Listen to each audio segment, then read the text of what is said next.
you can even watch back. Giving players all the props or put them on blast. We don't give no hot takes, only talk facts. We're giving all our devotion, riding high on this wave of emotion. Going all out, yeah, cause this is our time. No, ain't no stopping us till we reach the finish line. All in, we came here to win. We're gonna give everything. S-I-C-K on the run. S-I-C-K, sick. On fire, we're ready to fight. We'll bring the house down tonight. S-I-C-K on the run. S-I-C-K, sick. Play it on the car ride, play it when you lounge. X and O, you know that we can hold it down. Shout out to my man Sammy, got it off the ground. And to all the listeners tuned in right now, got debates, analysis, and speculation. This is sports talk for the new generation. You know where to find us, got a reputation. Sick podcast, your #1 sports destination. Giving all our devotion, riding high on this wave of emotion. Going all out, yeah, cause this is our time. No, ain't no stopping us till we reach the finish line. All in, we came here to win. We're gonna give everything. S-I-C-K on the run. S-I-C-K, sick. On fire, we're ready to fight. We'll bring the house down tonight. S-I-C-K on the run. S-I-C-K, sick. S-I-C-K is the sickest podcast. Tune in for the audio, or you can even watch back. Giving players all the props or put them on blast. We don't give no hot takes, only talk back. S-I-C-K, S-I-C-K, S-I-C-K, S-I-C-K, S-I-C-K, S-I-C-K. All in, we came here to win.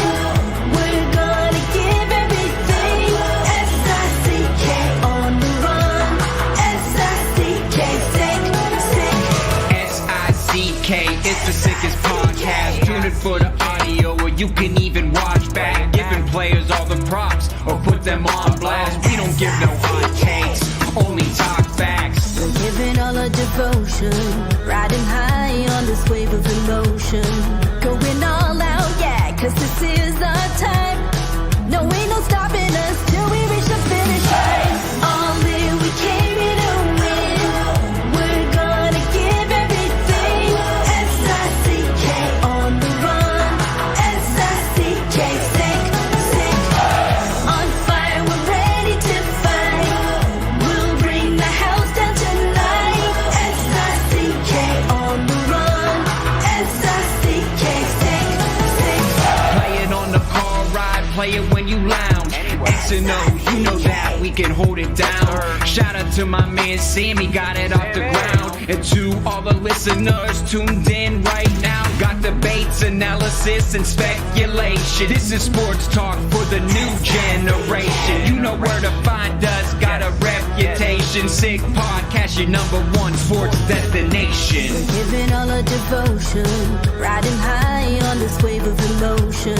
Going all out, yeah, cause this is our time.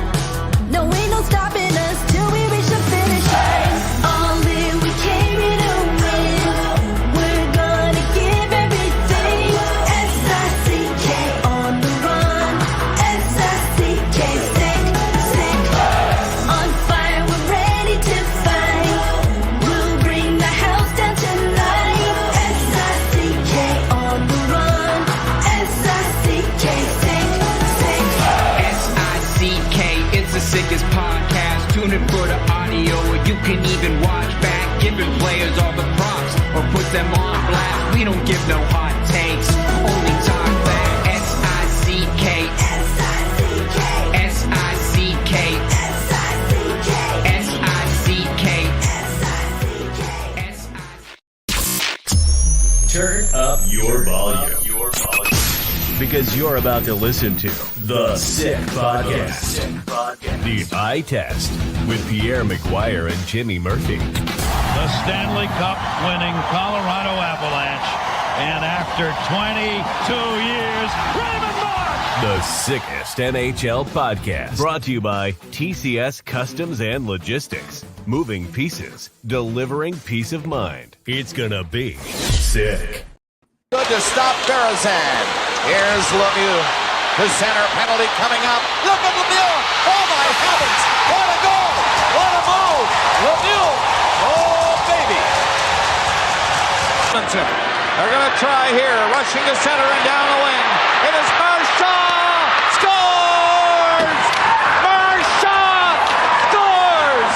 And the Edmonton Oilers are going to move on. We'll get it up. One-on-one. McGuire coming in there. On Niedema. He beat him. Scores. Beautiful goal.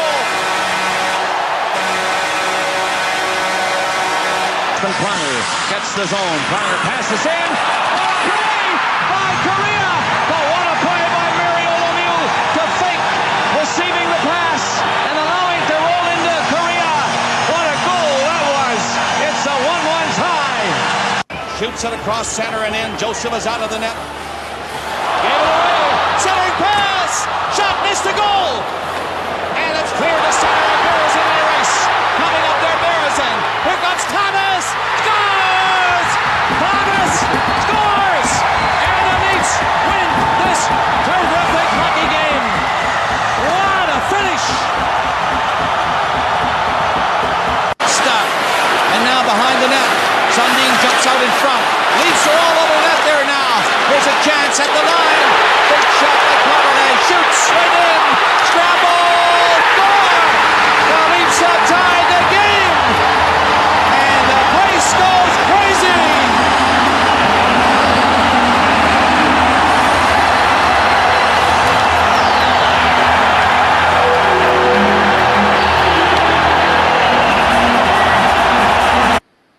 Oh, baby. Rest in peace, Bob Cole. Sad news there, Pierre, but a life will be celebrated today, as it already is, across social media right now, across the airwaves. Everyone talking about the legendary career and life of Bob Cole, who passed away at 90 today. Amazing guy.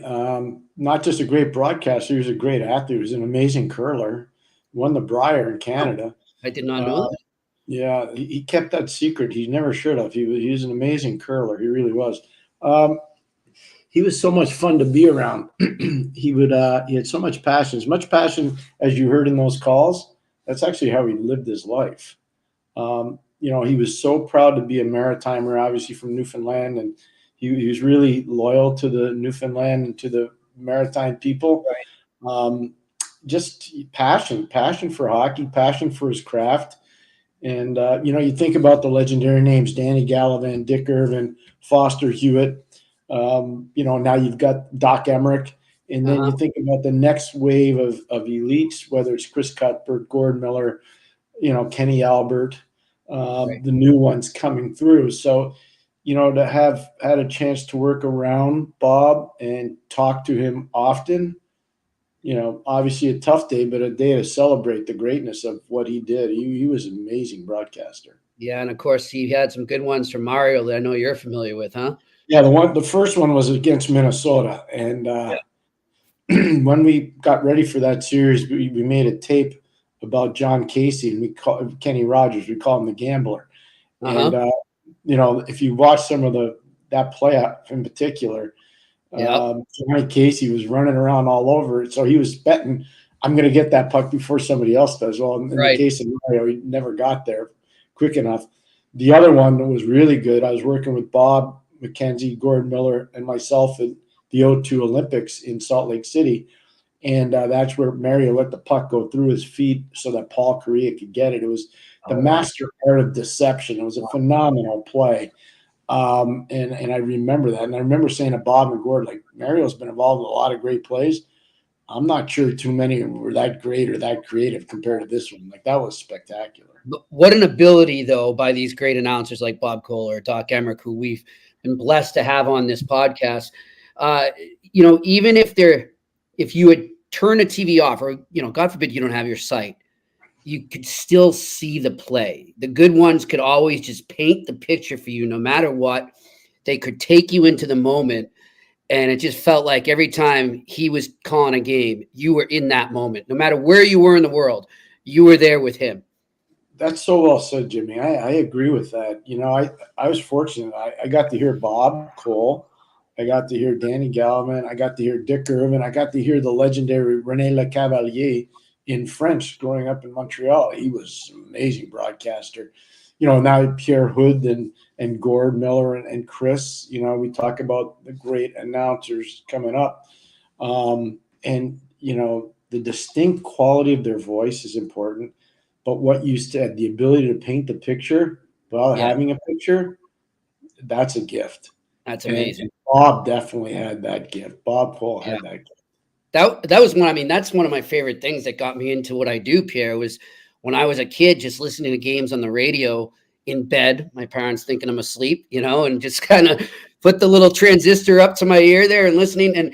And I was there, you know, and it was the best feeling. I couldn't get to sleep after that, but it was just those are the memories I cherish. So, you know, rest in peace to Bob Cole. And I see a lot of the other announcers, people listening over here in the comments section. We'll get to that later. But yeah, I like that, Big Bill. Dan Robinson, a good friend of mine from Montreal. He's done a great, well, not from Montreal. He started in Montreal, but he's done a great job coming up the ranks there. So we'll get a little more into that later, Pierre. Some great action last night. And, of course, tons of drama surrounding the series that I've been covering firsthand, the Maple Leafs and Bruins. And, well, this is why we love the playoffs. It's not just the stuff on the ice. It's the stuff off it as well.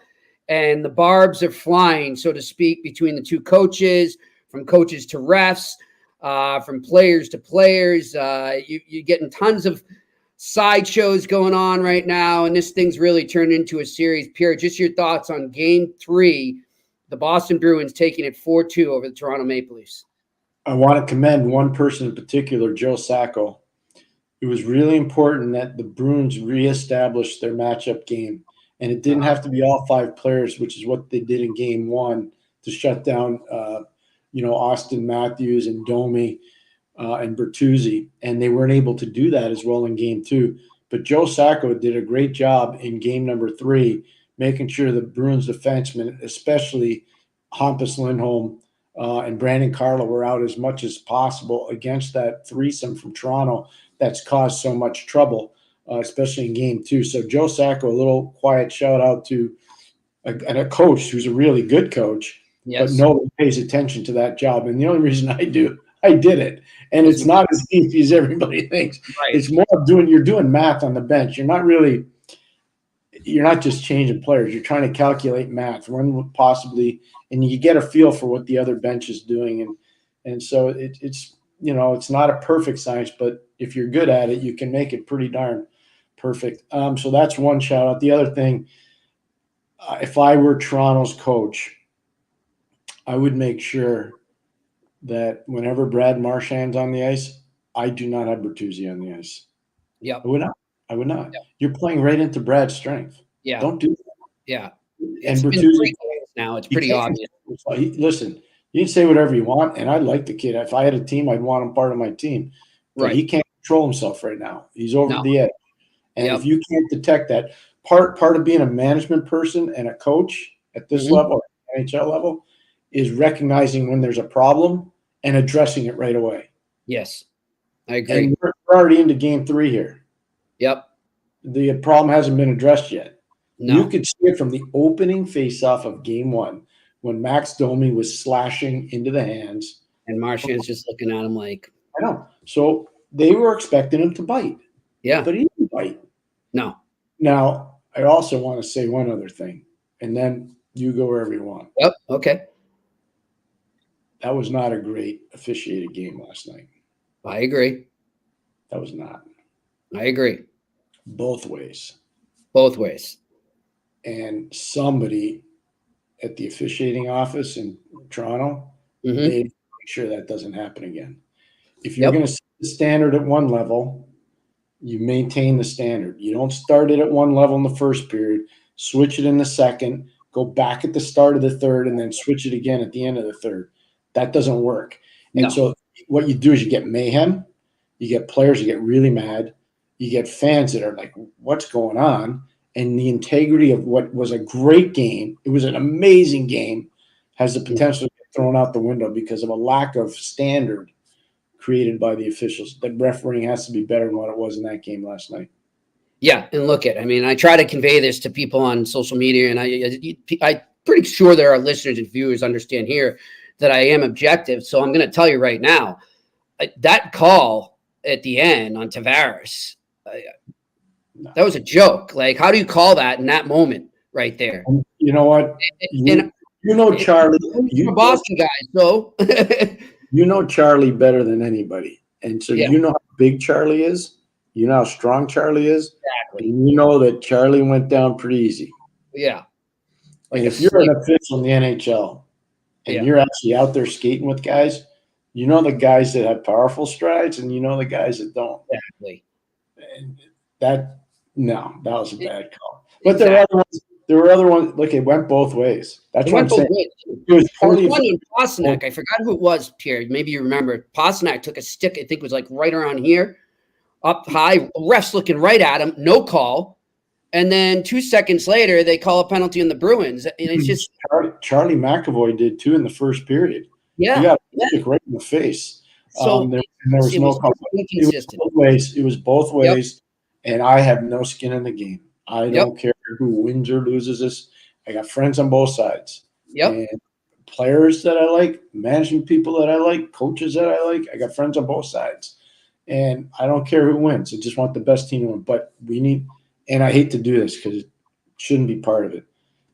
But that was a really good hockey game. The drama in that game was outstanding. Yep. The referee's got to keep up to the standard of the game. Yep. It's the playoffs. Yeah. And one thing I've always loved about refs in the playoffs too is they have usually 90% of the time in the first round, they're going to set the tone. They're going to set a standard, like you said, and start to let the players adapt to it. It just feels like, at least in this series, I haven't been watching all the other series close enough to understand what's going on there, Pierre, so I can't comment on that. But at least in this series, I don't feel that the players have had that ability yet to say, okay, this is how it's going to go. I get it. I may not like it, but this is what I got to adhere to. And so I just feel like that hasn't happened yet, and it's got to happen soon. Because what might happen, Pierre, unfortunately, and like you said, things can get like somebody might get hurt out of frustration, like frustration that maybe towards the referees could end up going towards an opposition player. A player could end up losing his cool and doing something stupid. It happens. And then what do you have? So then you don't want to go down that rabbit hole. You just don't. No, that should end. But hopefully the league will figure. I think the league will figure this out. It was the first two games. You can't say officiating played a role. No. I don't think. I mean, I've watched every single playoff game that's been played to date. Yeah. And I don't. Some people are complaining about the Washington Ranger game too. Some people. I personally do not think that the hit on TJ Oshie was bad, just like I don't think the Tom Wilson hit on Zibanejad was bad. Yeah. If they were bad, trust me, the league would have done something about it. They let both of them go. So I get how fan bases get energized. It's okay. Yeah. That's what they're supposed to. That's what's so beautiful about this. Care about your team, care about your player. That's great. But as somebody, like I said before, Jimmy, we don't have skin in the game. Neither one of us do. We got friends on both sides. Just call it the way it is. Just say it the way it is. As for the game, all right. Now, look, Pierre, I said heading into game 2, I understood completely what Montgomery, if you want to stay with the goalie rotation there. I know you were against it, but I was giving him a freebie there. I was saying, okay, I get it. You said this is what you're going to do. You're sticking to your guns. I respect that. Yeah. Now, you just talk about Keefe having to adjust and get Bertuzzi off the ice there when Marchand's on and getting a feel for a series and understanding when to make changes. Well, you need to veer away from that now because it is just black and white to me how much, and this is no knock on Linus Ullmark, who I thought played a great game in game 2. He's a great goalie. This is no knock on him, but it just is what it is sometimes. The team is feeding off Swayman better than they are off Ullmark. And Swayman is in a deeper zone, so to speak. He's just this.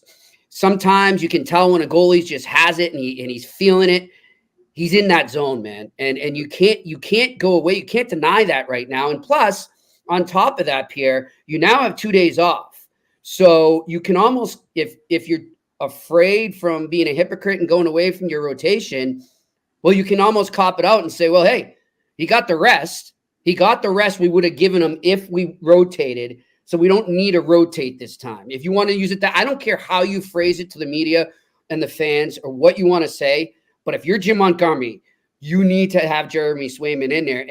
And don't tell me that he's not in Toronto Maple Leafs heads right now.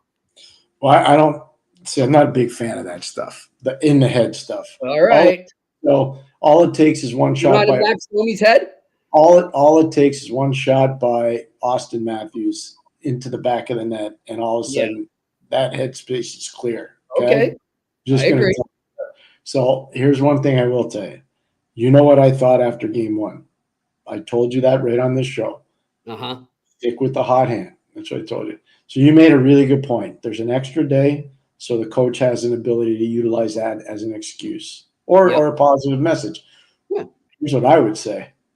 My player is 6-0 against this team this year. He's 6-0. Yeah. He's not 1-0. He's 6-0. Yep. I know what I'm doing. Here's the other thing that's a problem for Toronto right now, and that's why they need Nylander back. Mm-hmm. They've had 11 power plays in this series. They got 1 goal. Yeah. And that's their bread and butter. That's what they thrive off, you know. Tampa and Toronto are 2 teams that need power plays to win. Yep. They need power plays And it's to not win. like they haven't begun them. They had 5 power plays last night. Last night they were dash 5. Not a little comical that Keefe is, complaining about more, but they had 5 power plays. No, they did. Listen, I don't worry about the coach complaining. That's his job. He's got to look. He's trying. That stuff. That's more for fans. Journalists don't need to worry about that stuff. Yeah. They don't. I'll tell you this. You know what though? It reminded me of, and it worked. It took me back to 2019. Craig Berube in the series, St. Louis, Boston, and it worked. He was lobbying pretty good. Well, here's that. Yes, I do. I covered the whole series. What I would say though, if I remember correctly, if Jordan Binnington doesn't stand on his head in Game 7 in the first 20 minutes, whatever Berube did earlier in the series wouldn't matter. It wouldn't matter. It wouldn't have mattered. So I get what you're saying. I totally understand. I've been part of that too. I told you I used to make tapes, and we showed it to the officials before the series would start. But yeah, no, stuff happens in a series. That's why all this stuff is great because it leads to excitement for the fans, and it's great copy and it's fun to read. But it doesn't really affect the outcome of the game. Now, if you say something personal about a player, if you do something like he's, this, and this, and you'll never win with that guy, that's bad. Yeah, you don't want to. You haven't seen any of that. You haven't seen. Yeah. Sometimes you would see that stuff. Oh yeah. Then you would know. You got a legitimate chance to do something. I remember back in the day, a few choice things being said about Claude Lemieux from Chris Draper. He would be. I can't believe I had to shake that freaking guy's hand. Yeah, that was one of the best quotes ever. Yep. But I'll tell you one thing, though, Pierre. Another topic that we talked about coming into this series, and you referenced it a bit when we started talking in the beginning here. Brad Marchand he's in that captain mode now. We worried, can he be himself and be a captain at the same time? He has found that happy medium. He's found that balance. And you reference, you got to get Bertuzzi off the ice when Marchand's on there.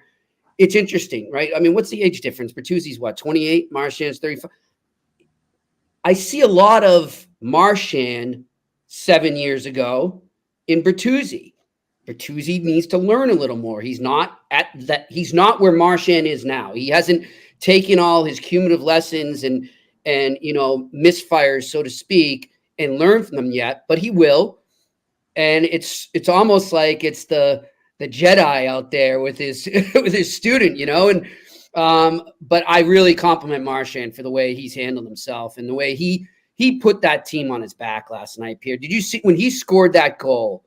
I mean, just the raw emotion, and he's looking at the bench like, let's go.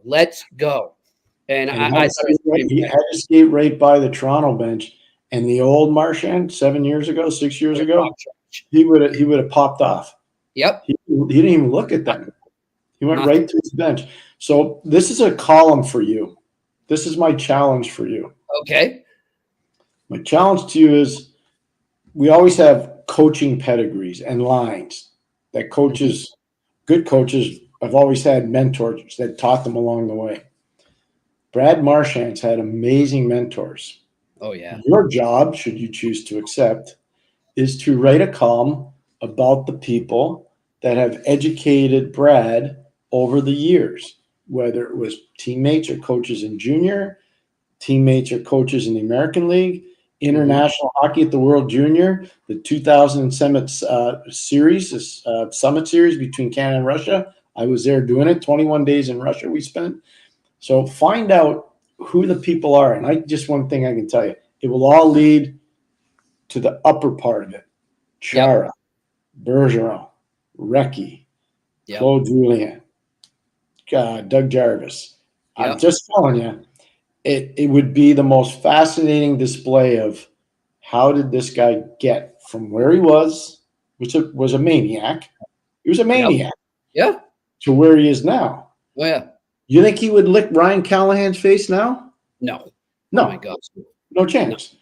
No. So how did this transformation happen? He was always an elite player. This isn't about playing. This is about leading. Mm-hmm. And this speaks to one of the most important things that's missing in hockey right now. And teams are so short-sighted. There's so many quality veteran hockey people out there that would really help young people evolve in the business. The mentorship in hockey is abysmal. It's to be priority number one. It's undervalued now. It's disappeared. Yeah, it's too bad. Everybody knows the answer. You know why? Because they all go on the internet and they think that the internet's right. And all the experienced people are wrong. Yep. It's a big problem. I'm telling you right now. I can't speak to other sports because I don't make my other sports.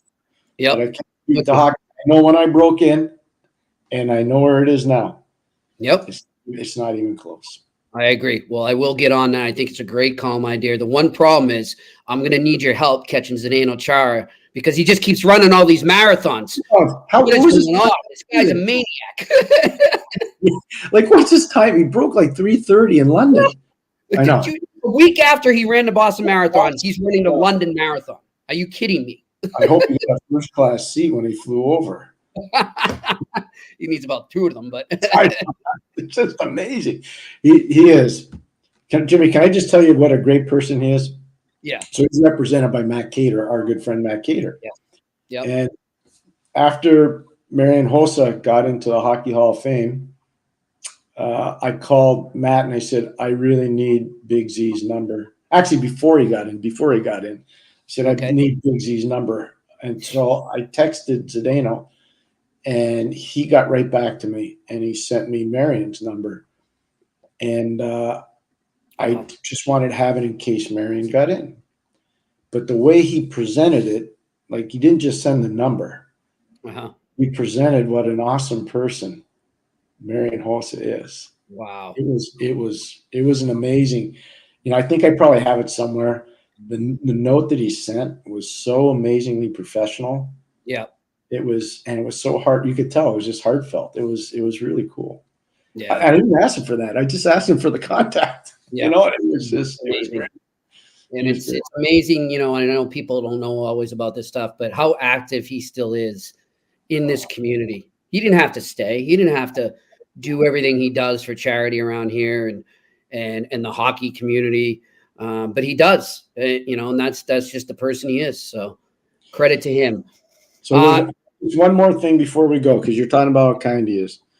You got Hossa, you got Chara, you got Gaborik. They're all in the same community, and they all played for one team, Dukla Trenčín, which is in Slovakia.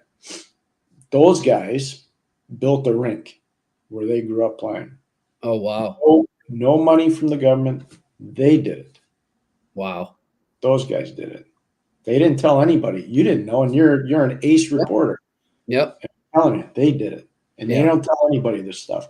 Pierre was a ringleader. Yep. He's an amazing guy. He really is. Greco-Roman wrestler, dad too. His father knew he was ready to go. He beat his dad in the Greco-Roman. His dad was an Olympian. I know that story.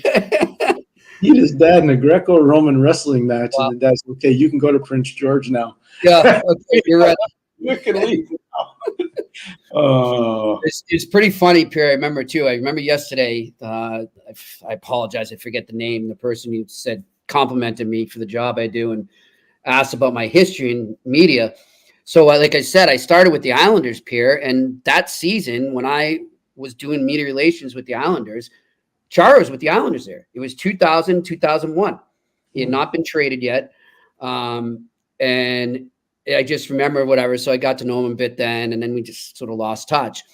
And then he signs with the Bruins, and he comes back in, and he's don't forget Ottawa. He went to Ottawa. Yeah. Oh, yeah, he went to Ottawa, but then he comes to the Bruins, and everyone's kind of filtering in, and he's coming in through, like, they've got the 2 rows of reporters and then the entrance for him to come through in the middle.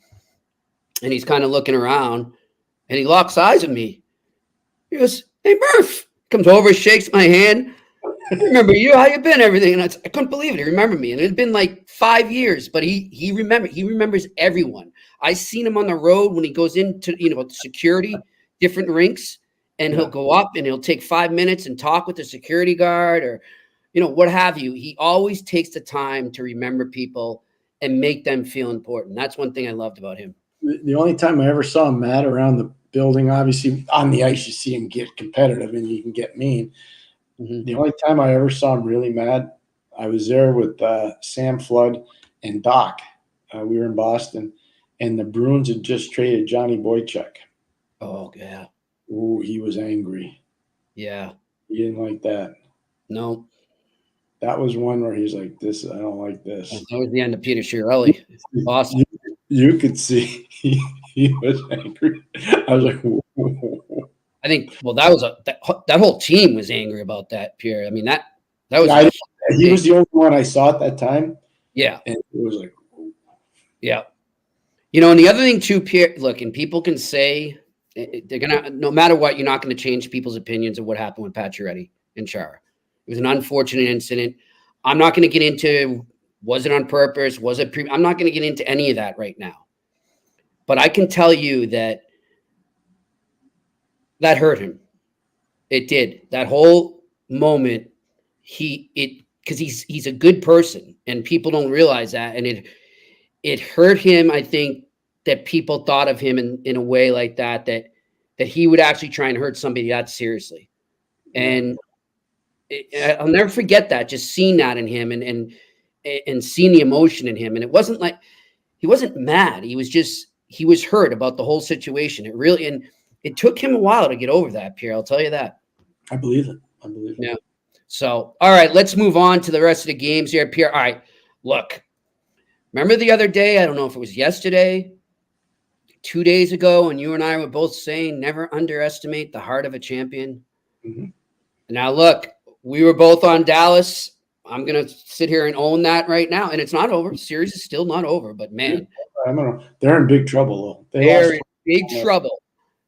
The Dallas Stars just went down 0-2 at home. The Vegas Golden Knights and Pierre, that 3-1 win last night, I think you'd agree with me. That was surgical.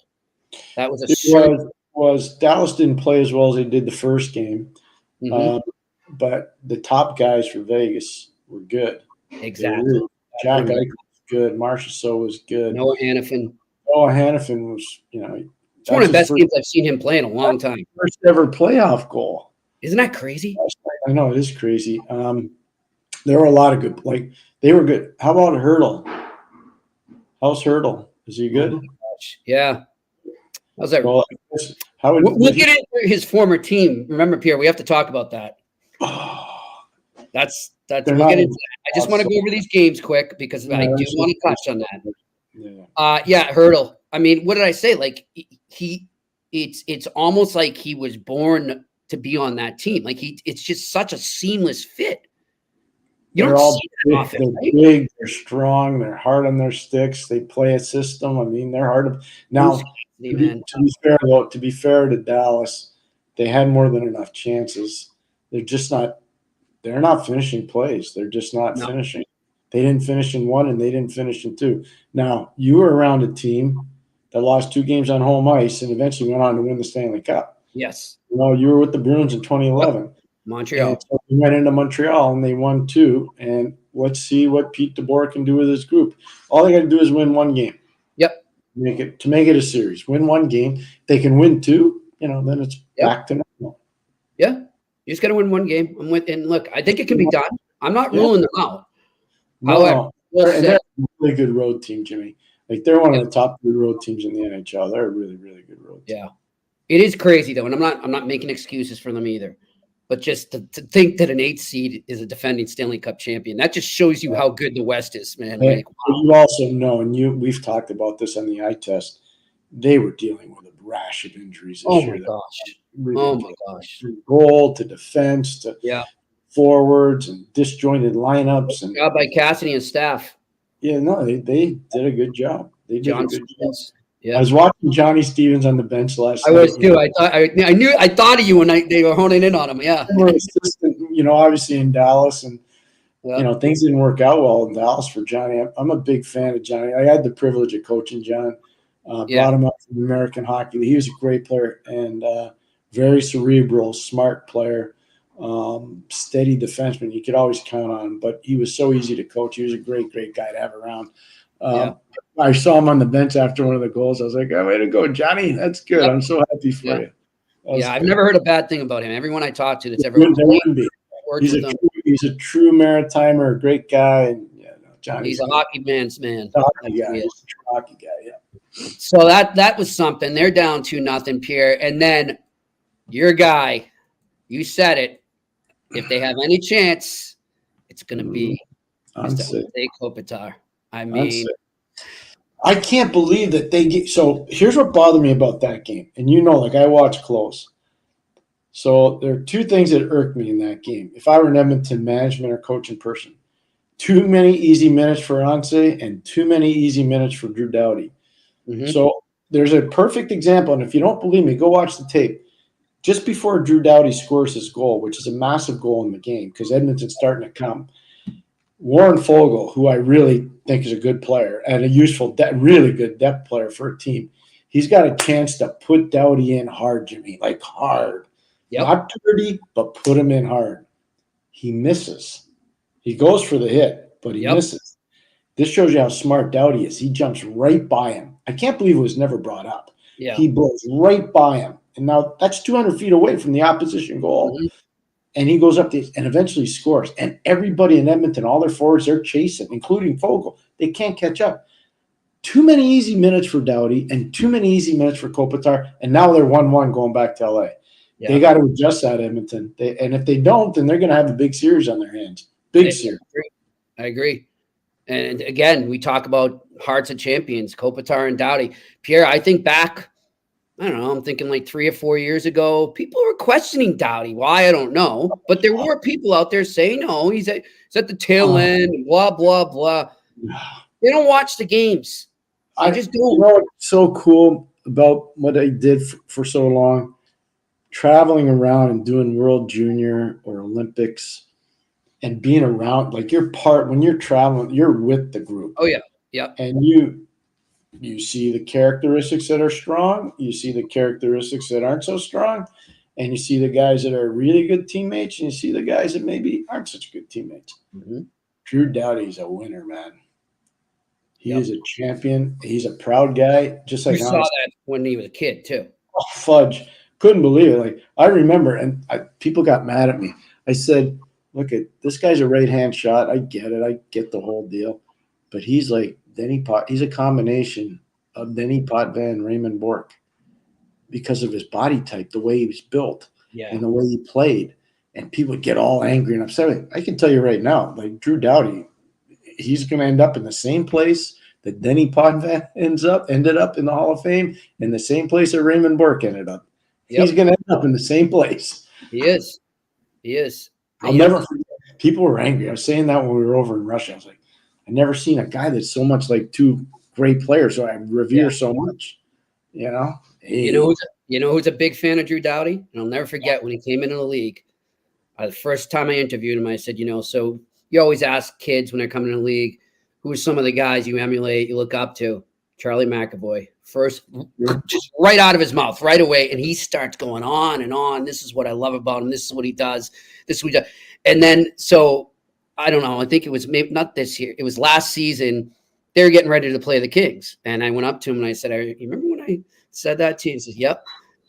And I said, what's it been like playing against him all these years? And he says, it's a pain in the ass. That's what it's like. The good news, they only have to play twice a year, unless they play in the final. But if you go back to the draft, there were two guys that were at the top. There was Stamkos and there was Doughty. Yep. And if you think about it, you couldn't go wrong with either one. Couldn't go wrong. So look at it now. So Doughty's been in the Stanley Cup final twice and won twice. Stamkos has been in the Stanley Cup final 4 times, 15, 21, 20, 21, 22. Yep. And he's won twice. But he's been there 4 times. Like, you really couldn't go wrong with either guy. It's rare that you get that, huh? It's pretty amazing, yeah. Pretty amazing. Yeah. So that could turn into, I mean, it is a series now, but we'll see how Edmonton adapts to that.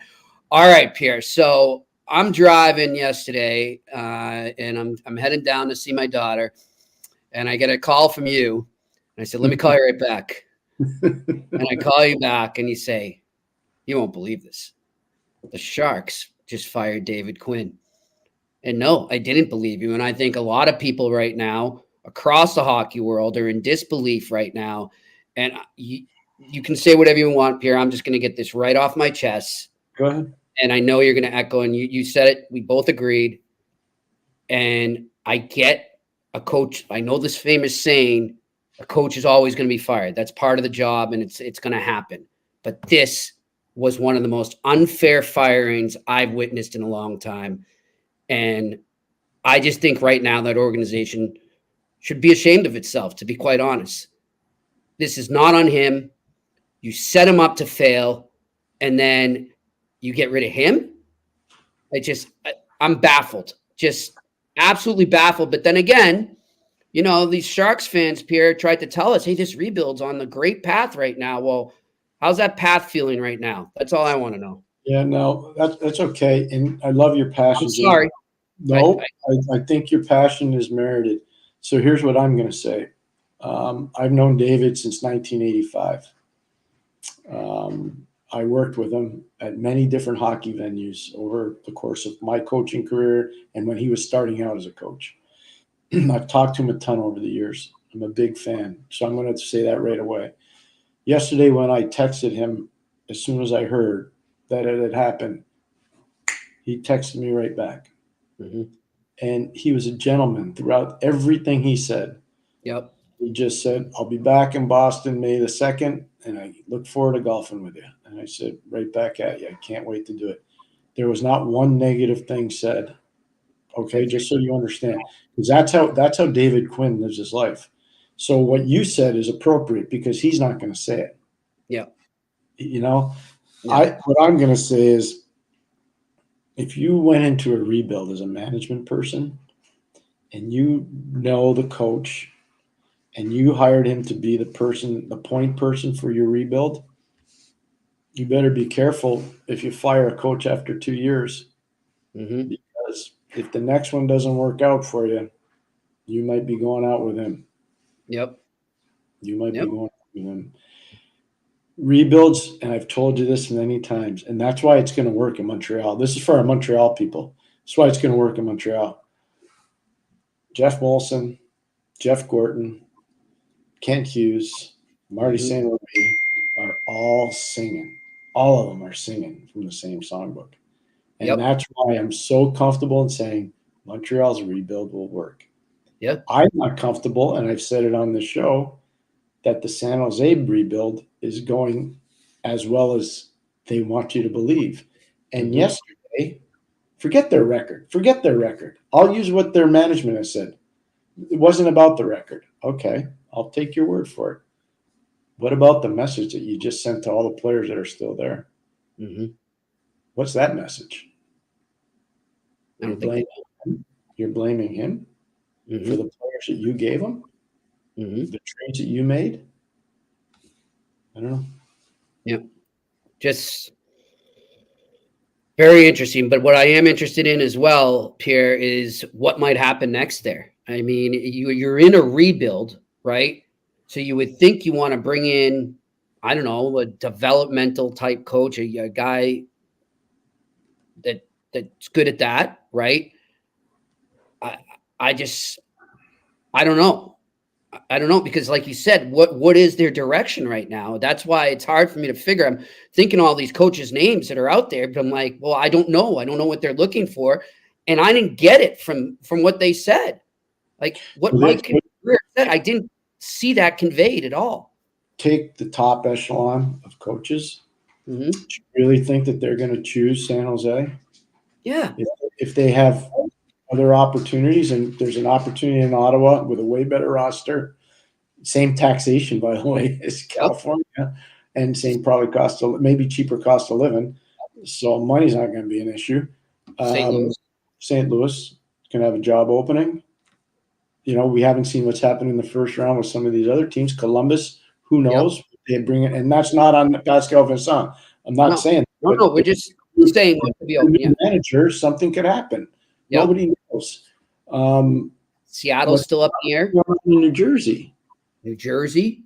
What's going on? So my point is, there are other teams with better rosters that would be more palatable than what San Jose has right now. So whomever you think the top guys are, I think they're going to have other jobs that are probably going to be better. Yeah. And so that's why I said, if you're going to do that after 2 years and what was supposed to be a pretty significant rebuild, you better make sure you get this one right. And you better make sure you win the lottery. You better make sure you win. Oh boy.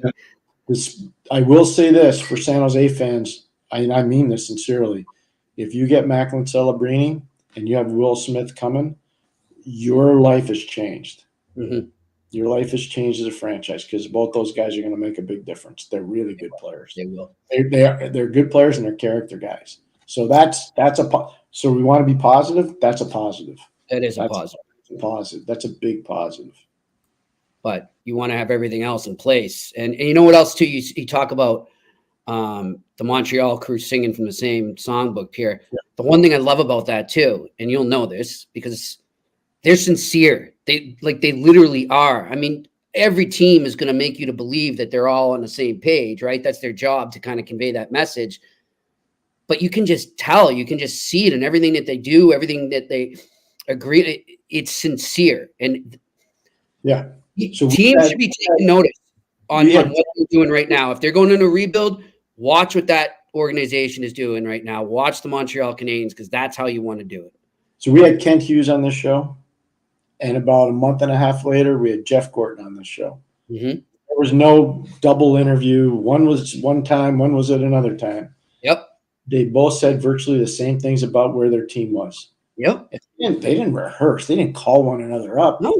They didn't even know one was going on at the other time. Compared to, one was going on one time, one was going on another time.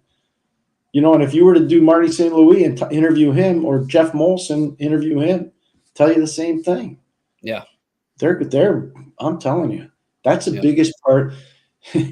I know a coach that got hired. I got to tell you this one. He got hired and he was told by the owner of the team, you will be part of this team for life. Okay. And it was a rebuild. It was a total rebuild. And 2 years after, he got fired. And he said to me, I didn't know my life only had 2 years. I won't tell you the team because it wouldn't be appropriate. But the guy said, I just started laughing. It was a pretty good story. All right. Well, let's before we go to our questions here, let's talk about our sponsor, CBET. 2 games on the docket tonight. So if you want to get a little action on the games you got tonight, and Pierre, it should be some good ones, actually. I know it's only 2 games, but there's going to be some good games tonight. Well, Florida Tampa is huge. It's on the road. Yep. It's Tampa. Florida's dealing with an injury situation with Sam Bennett, so that's going to be also Lomberg didn't make the trip. He's sick. Yep. So they've got some injury issues. Yeah, so they're dealing with that. Tampa's got to win tonight, or they know they're not winning. Mm-hmm. So this is a huge game. There's going to be energy there.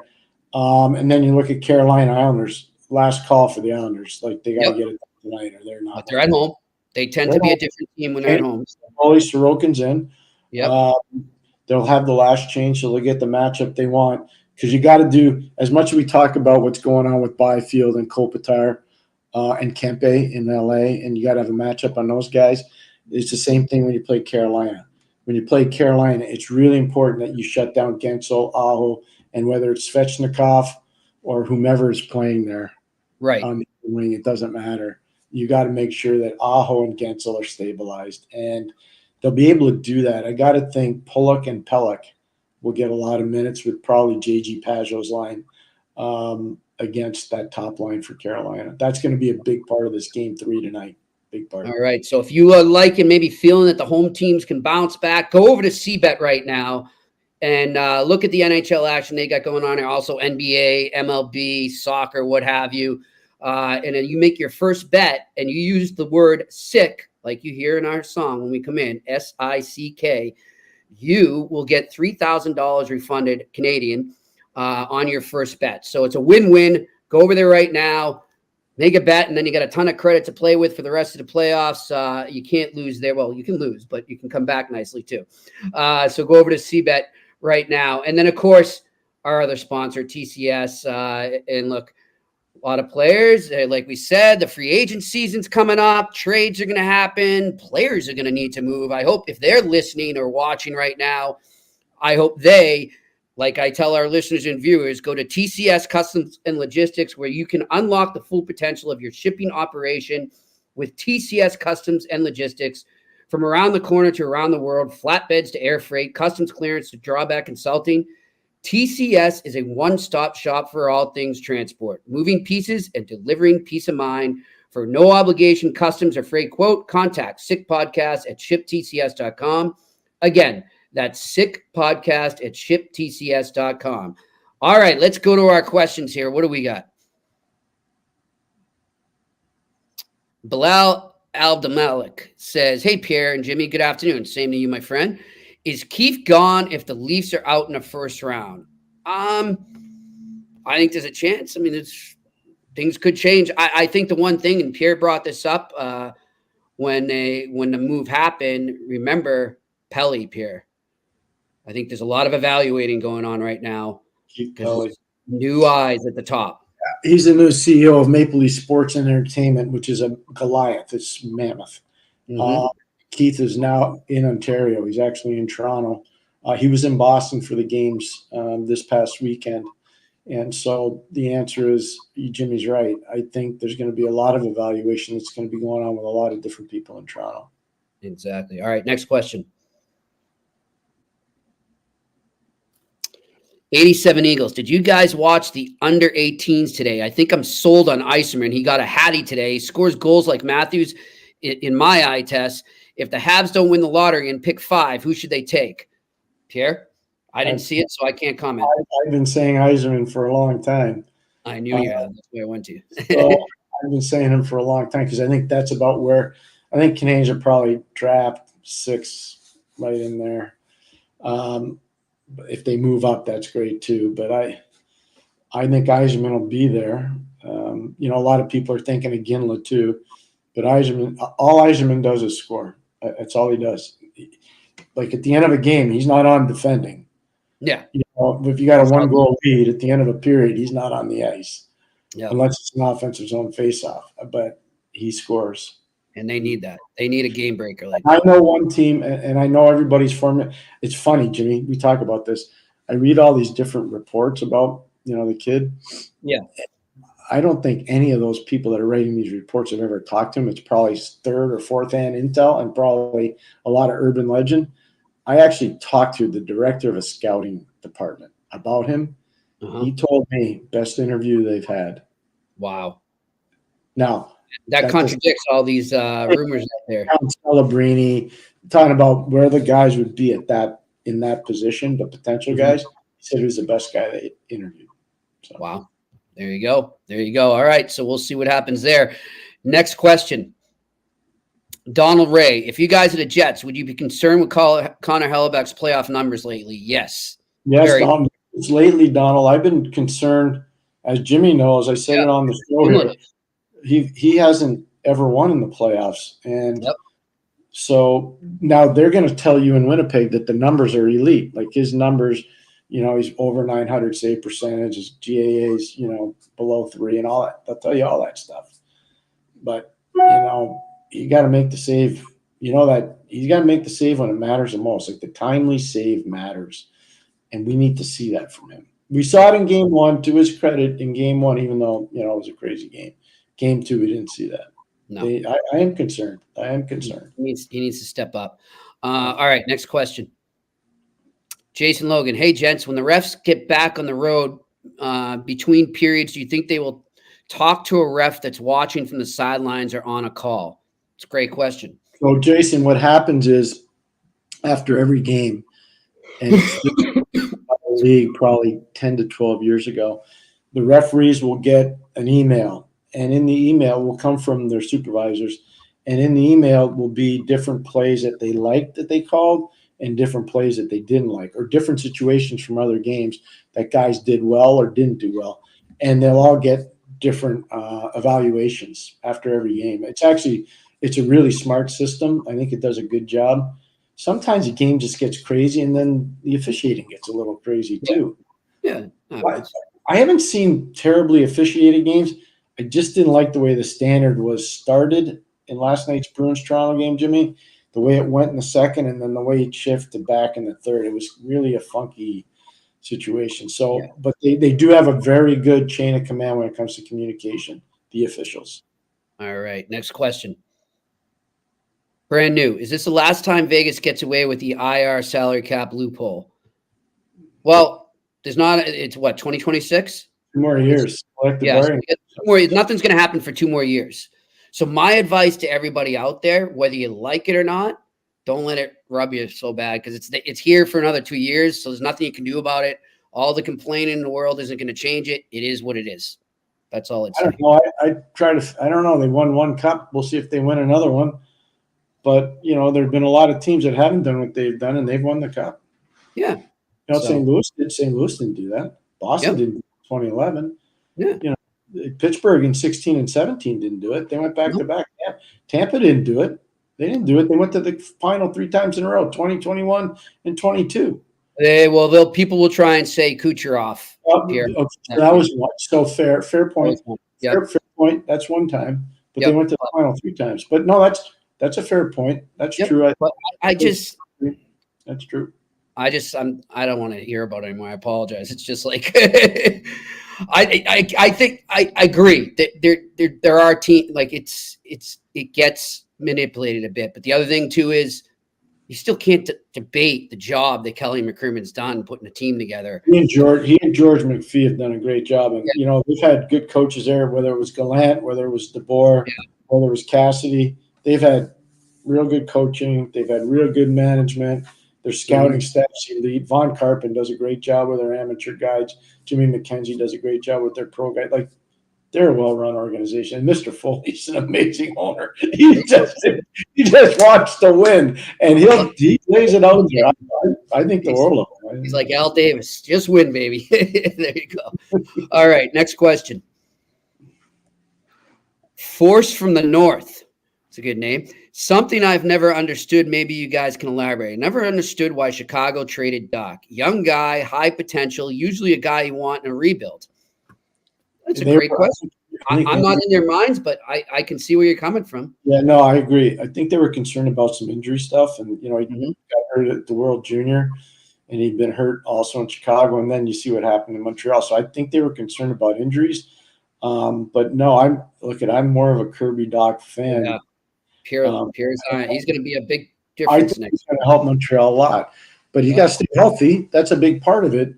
There's some guys that, for whatever reason, they just can't stay healthy. I'm not saying why or why not. I'm just saying some guys that's what happens. Hopefully he comes back and he's in shape and he's ready to go, and I think he will make a difference for Montreal. Yep. All right. Next question. Danko, hey guys, do you think Oilers will turn to another goalie this series? We see it sometimes with young goalies. Spotlight can be too bright early on in their careers. He hasn't looked good at all. I think that's a huge possibility that could happen. You never know. I think they're going to stay with Skinner. I'd be surprised if they switched over. Also, their farm teams in Bakersfield, and the goalie there is Jack Campbell, and he got beat last night pretty good. So I don't think they're bringing him up either. So I would say that Stuart Skinner's what you got, and they better hope that. Jimmy, what did we say? Was that not one of our concerns? Yep. We talked about that a while ago with that. Yeah. All right. Next question.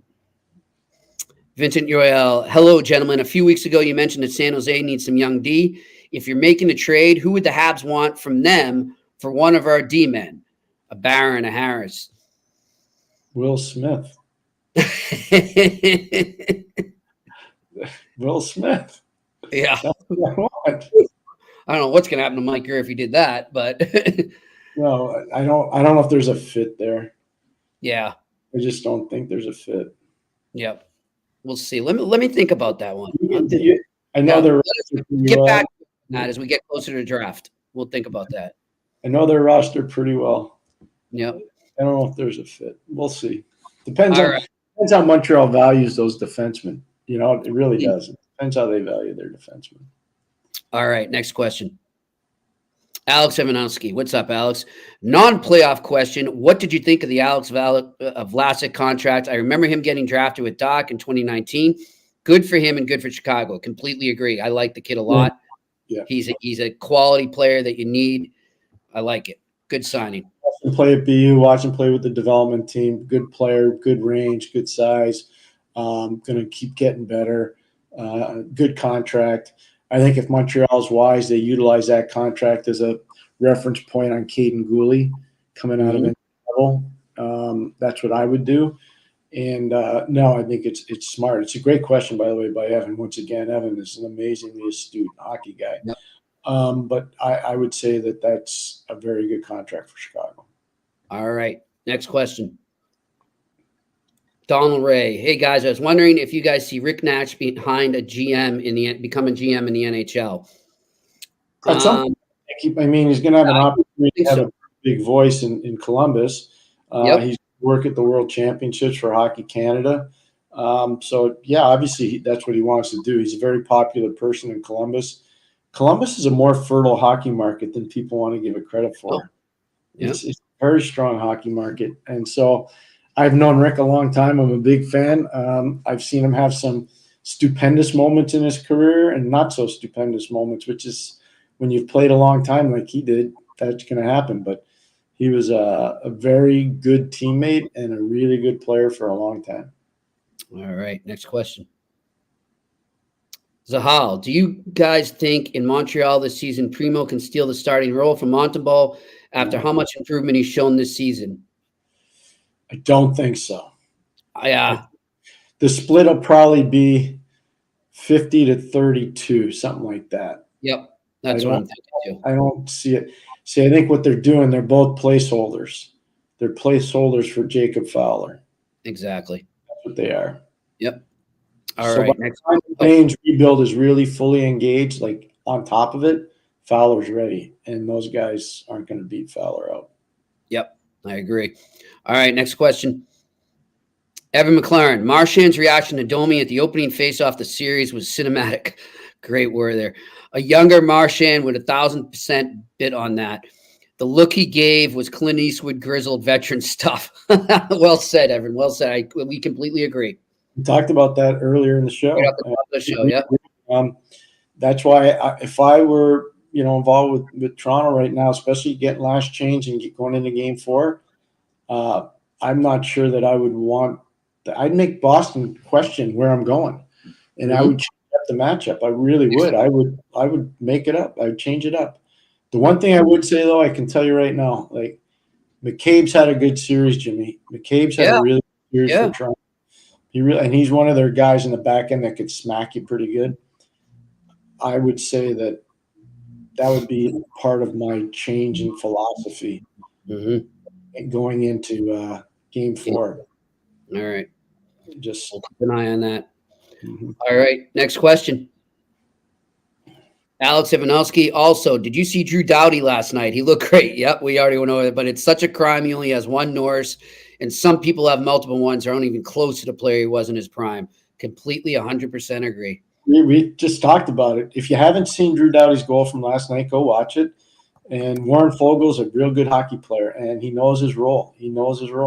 And Warren misses him, and Drew blows right by him, and he blows by all the rest of the backtracking Edmonton Oilers, and he finishes the play off. It's a massive play in the game. Yep. And Drew's elite. I just talked to Jimmy about it. He's an elite player. Yep. I hear. I mean, and I think he's right too. And we've discussed that too, Pierre, how the definition of the trophy has been lost. I mean, it's too bad, but it's just, you're not going to always get what I think there has to be two. I think there has to be the Bobby Orr Award, which is for the best offensive defenseman. Yep. And then you have the Norris. If you want to keep it the Norris Trophy is for the best defensive defenseman or the best all-around defenseman. Look, we have the Rocket Richard Trophy. Okay. Yep. The Ronald Corey, who was the president of Montreal Canadiens, lobbied for generations to get the league to do that because they wanted to show the best scorer in the league, and they did that. And then you have the Art Ross Trophy. I mean, we've got all these different things, and we have the Hart. Like, the defensemen have to get some acclaim for being good defensively. I know. The biggest one is everybody talks about Bergeron. Bergeron never going to win the Rocket Richard. But he could win the Selke, and he won plenty of those. Best defensive forward. Like, why aren't we saluting that with the defenseman? I know. So it's a great point there. All right, I think that's all we got. Oh wait, we got two more. Just saw that from Sammy. Thank you, Sammy. What do we got? Bilal Abdelmalik for Pierre. I'm in Oshawa, so I go to a lot of Jen's games. Yep. Have you been paying attention to the OHL? I have. I haven't been watching them. I'm not going to lie to you. I know, what's going on. London Knights are obviously really having a good playoff right now. I'll start paying more attention as the first round starts to slow down and there's more viewing time. But I've been following all the scores and everything else. So, yes. All right. Good stuff. What do we got for the next one? Jason Logan, Tristan would like to know, who is your guys' favorite Habs player of all time? For me, I mean, just growing up in Boston, I'm going to go, I always liked D. Carbonneau. That was my favorite from, seeing it from an opposing point of view. This is such an unfair question. I know. How do you narrow that down, Pierre, with the guys you grew up? I mean, it's hard not to say Jean Beliveau, right? It's hard not to say Serge Savard. It's hard to say, I'm just going to date myself, but it's hard not to say Guy Lafleur. And I remember being a kid watching this guy, John Ferguson, wearing number 22, doing all kinds of unbelievable stuff. And then I got to work with John. I have so much respect for John Ferguson Sr., the late John Ferguson Sr. I loved working for him. But to me, my favorite Canadian of all time, when I tell you, Jimmy, you're not going to believe me, Larry Robinson. Number 19. You can't go wrong with that either. I wore 19 because Larry wore 19, and my son doesn't know why he wears 19, but that's why I'm 19 because of Larry Robinson. There we go. There you go. Awesome. Good stuff. Yeah, and I've been lucky enough to interview a lot of those guys too, so that's always been an honor as well. Yeah. All right. The young fans never had a chance to hear Mr. Beliveau speak. Yeah. They have on tape, but he was just a magnetic personality. And it was, it's something. I told this to Wayne Gretzky, and Gretz was like, wow, I didn't know that. Because Gretz was, comparable in terms of how big a persona he was around the league. And I said, Gretz, when John Beliveau came to the Canadiens, they didn't have a draft. And he started saying, really? How did he get there? I said, the Montreal Canadiens bought the league, the Quebec Senior League, because he played for the Quebec Rangers. They bought the league. And that's how they got the player.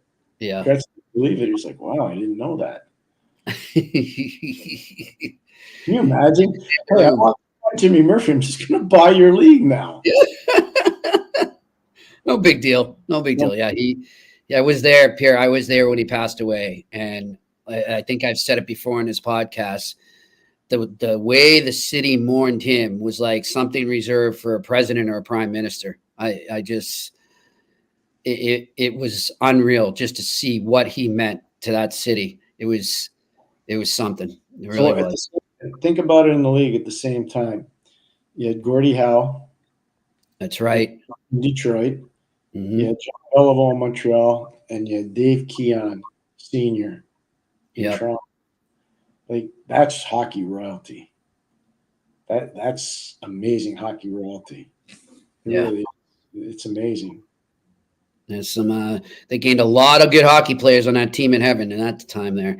All right, well, and they gained another wonderful, amazing announcer today. Again, rest in peace to the great Bob Cole. Thank you for all your great calls and the memories you provided us. He's Pierre McGuire. I'm Jimmy Murphy. We will talk to you tomorrow on the Eye Test here on the Sick Podcast Network. And that's a wrap. Hope you don't miss us too much until next time. Follow the Eye Test with Pierre McGuire and Jimmy Murphy on YouTube, Facebook, Google Play, and Apple Podcasts. Brought to you by TCS Customs and Logistics. Moving pieces, delivering peace of mind.